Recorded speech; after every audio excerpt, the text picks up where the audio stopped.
북코스모스가 읽어보고 추천하는 이달의 책. 알아두면 쓸모있는 심리학 상식 사전. 에밀리 롤스 웨지음. 크레타. 전문가 집단의 잘못된 의사결정. 프리드리히 니체는 광기란 개인에게는 예외이지만 집단에서는 규칙이라고 말했다. 합리적인 결정을 내리는 개인이라도 집단의 일원이 되는 순간 집단 사고 현상이라는 위험에 빠질 수 있으며, 이는 비합리적인 의사결정, 나아가 재앙으로 이어질 수 있다는 것이다. 사회심리학자 어빙 제니스는 1972년에 집단 사고라는 용어로 이를 설명했다.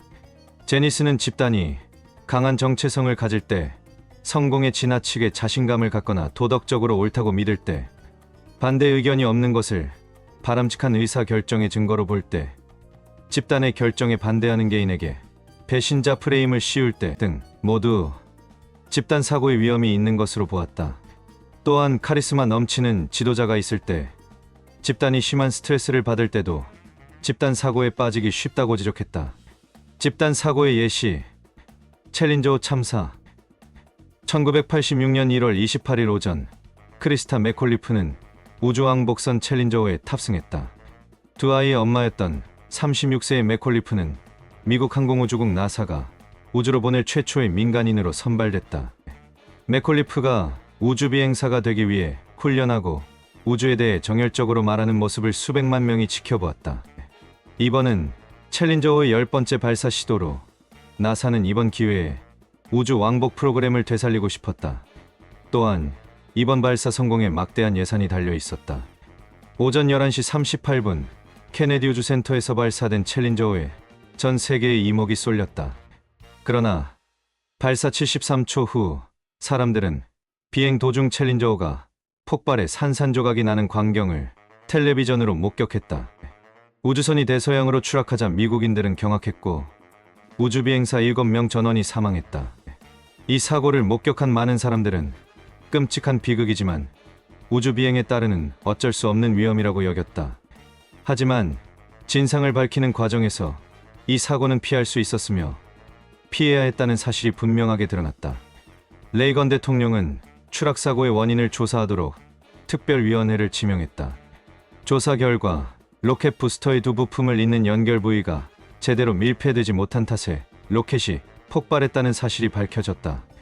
나사는 발사 전부터 이 문제를 알고 있었지만 잘못된 의사결정으로 인해 결국 그대로 발사를 진행했던 것이다. 어빙 제니스는 이토록 유능한 전문가들 집단이 어떻게 그렇게 형편없는 결정을 내렸는지 궁금했다. 챌린저호 참사에는 다음과 같은 집단 사고의 측면이 있었다. 첫째, 강한 집단 정체성. 챌린저호 팀은 여러 중요한 임무를 함께 수행해왔다. 둘째, 전문 지식에 대한 믿음. 나사의 엔지니어들은 발사를 연기해야 한다고 주장했지만 팀원들은 집단의 전문 지식을 믿었다. 셋째, 스트레스의 영향. 챌린저호는 악천후로 이미 발사가 연기된 상황이었다. 전 세계가 맥콜리프의 역사적 우주 비행을 기다리는 상황에서 예정대로 발사해야 한다는 압력이 작용했다. 넷째, 무적의 환상. 나사는 그때까지 비행 중 인명사고를 한 번도 겪은 적이 없었다. 아폴로 13호도 부품 결함이 있었지만 무사귀환했다고 생각했다. 다섯째, 집단의 도덕성에 대한 믿음.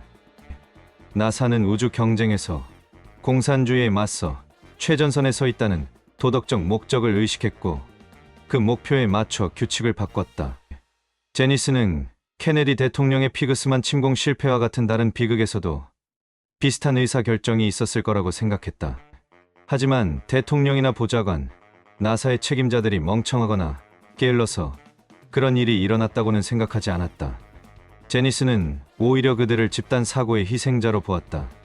집단 사고에 대한 지식은 이처럼 예방할 수 있었던 비극이 왜 일어나는지 설명할 수 있을 뿐만 아니라 다시는 이런 일이 일어나지 않도록 계획하고 대비하는 데도 도움을 줄 것이다. 알아두면 쓸모있는 심리학 상식 사전. 에밀리 롤스 웨지음. 크레타.